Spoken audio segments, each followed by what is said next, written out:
Gördüğünüz gibi arkamda kassadı. Kassada bomboştu. Bütün diğer kassalar, diğer yerlere giden kassalar doludu. Bu monitorda gördüğünüz gibi bu bütün rakamlar çıkır. Tekçe Azerbaycan'a bilet olan kassalar faaliyet göstermirler. Soruşursam da deyirlər ki, gün ərzində cəmi bir dənə satış olacaq, bir bilet. Yaxşı bu ailesi ilə, yoldaşı ilə olanlar, övladları ilə olanlar burada necə alsınlar bileti, necə tek yola salsınlar xanımlarını Azərbaycana? Mənim kimi əziyyət çəkən Azərbaycan vətəndaşlarıdır. Hamı qalıba burada gördüğünüz gibi her biri. Gözləyirlər, burada, orada hamısı. Bütün burada gözləyənlərin 80% Azərbaycan vətəndaşlarıdır. Sən qardaşın da bir sözü var herhalde. Çok pisdir qardaş, çok pis. Qalmışam arvadla, uşaqla, ailə ilə qalmışam burada, çok pis. Orada qal. Bir həftədir. Mən 3 gün gözləyirəm, bir həftədir var qardaşlar buradadır.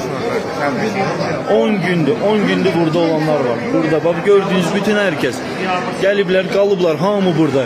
Bilet tapa bilmir. Bak kassanın qabağında durub Azərbaycan vətəndaşıdır. 8 gündür buradadır. 8 gündür məndən qabaq buradadır. 8 gündür yatır. Buyur. 10 günden yukarı duracağım ben. Pulum kurtarır. Pulumda kalmış dedim. Ne alalım bileti? Bilet de yok. Bilet olur 50 de adamsın. Bizdə qalır, qardaş, hələ şey olar. Vagonca alırlar, yenə bilet yoxdur. Arayla ilə başqa. Ayın 25, ayın 17-sində nə yapıb? Ha baba, hamı burada. Hele burada gördüklərimiz belki de 5-6% Azerbaycan vətəndaşları. Qalanları, yorulanlar, günlerden burada gözleyenler var ki, onlar yorulublar artık, istirahət üçün çəkiliblər. 1 saat, 2 saat növbə ilə dururuq burada. Kassaların önündən çəkilmirik ki, bir şeyler alındıra bilək.